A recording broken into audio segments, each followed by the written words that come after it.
My job is a very simple one, to open this high-level dialogue. And so I could just declare it open and go back and sit down. But I guess I'm expected to say a few things. Let me proceed on established protocol, but recognize our former heads of states and prime ministers, former prime ministers, to acknowledge our acting Chief Justice, former Chief Justice, ministers of state, our traditional leaders, and distinguished ladies and gentlemen who have assembled here this morning.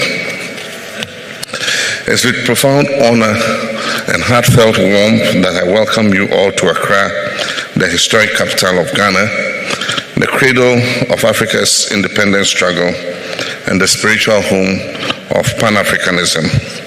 And our foreign minister added, welcome to the center of the earth. He didn't go on to explain why, but it's that the meridian and the equator intersect in Ghana's territory, and that's why we say it's the center of the earth.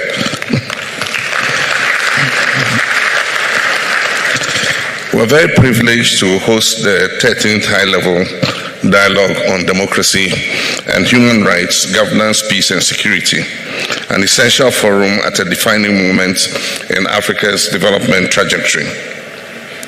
This year's dialogue, convened under the theme Justice, Rights, Reparations, and State Building, reaffirms our shared commitment to confronting the structural challenges that continue to shape Africa's condition.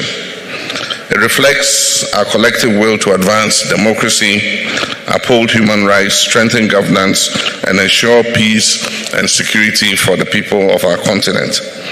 It also affirms our conviction that true and lasting peace can only be achieved when justice exists, when the rights of our people are respected, and when governance systems are truly inclusive, accountable, and are owned by the people that they serve. Your Excellencies, distinguished guests, this dialogue could not have come at a more appropriate time. For far too long, the architecture of African states has rested on foundations imposed during a colonial era that neither understood nor respected our histories, our culture, or our aspirations.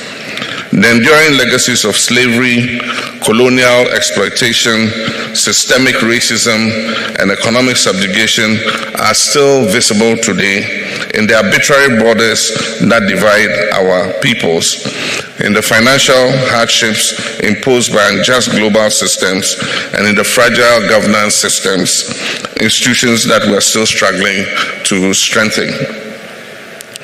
We gather here not only to examine this painful past, but also to shape a different and a better future for our continent, where African agency, sovereignty, and dignity are restored and respected.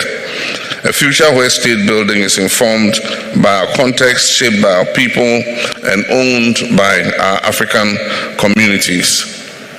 Ghana is honored to contribute to this continental vision.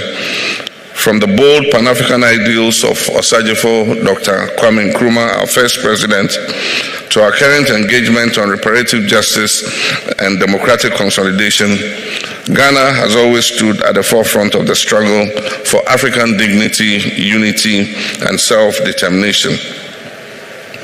We believe that unity is our historical imperative and our most effective instrument for achieving justice and prosperity. The Ghanaian people remain committed to building a continent where no one is left behind and every voice is heard and valued. Yet, we must be honest. This dialogue cannot afford to become another ceremonial event filled with lofty speeches but void of action. Our citizens are watching and waiting. Our young people comprise the majority of our population and are growing increasingly impatient. They are not asking for charity, they demand fairness, they demand opportunity and a stake in our continent's future. Civil society is mobilized, our diaspora is engaged, and our institutions, though still evolving, are increasingly bold and ready to deliver. We must rise to the occasion, not with rhetoric, but with clear action.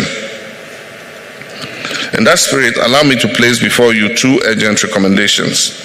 And the first is I wish to commend the African Union Executive Council for extending the theme of the year on reparations to a decade on reparations.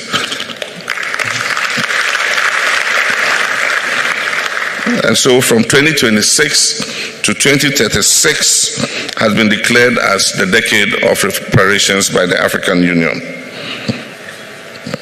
I also wish to commend the Executive Council for approving the terms of reference for the African Union Commission of Experts on Reparations and the African Union Reference Group of Legal Experts on Reparations. These are critical milestones. However, we must now move swiftly to operationalize these instruments. We must empower these bodies with the resources, visibility, and mandate to lead us on this noble journey of truth, justice, and restitution. Let this not be another declaration left on paper. Let it be a living mandate for action.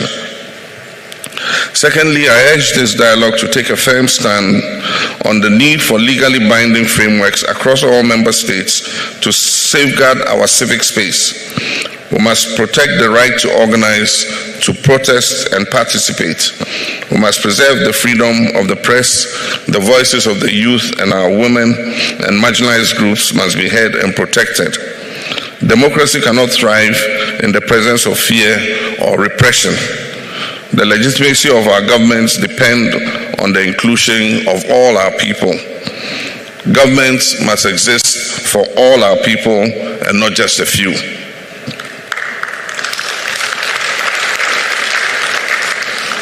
Equally important is the need to prioritize political education as a pillar of state building, widespread civic disengagement is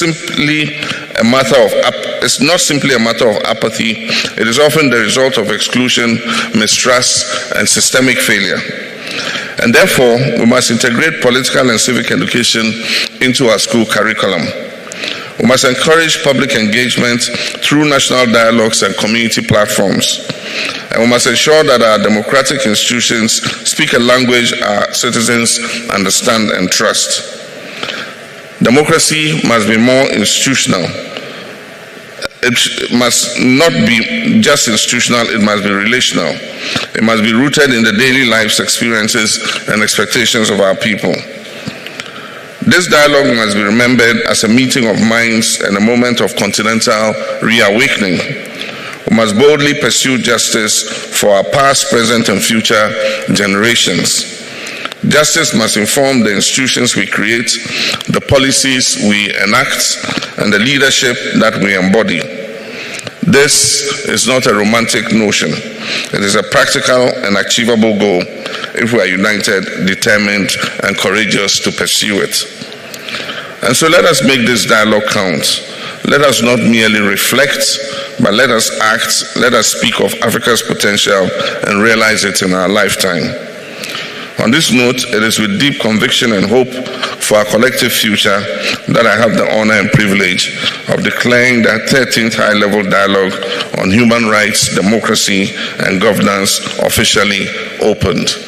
Akwaba.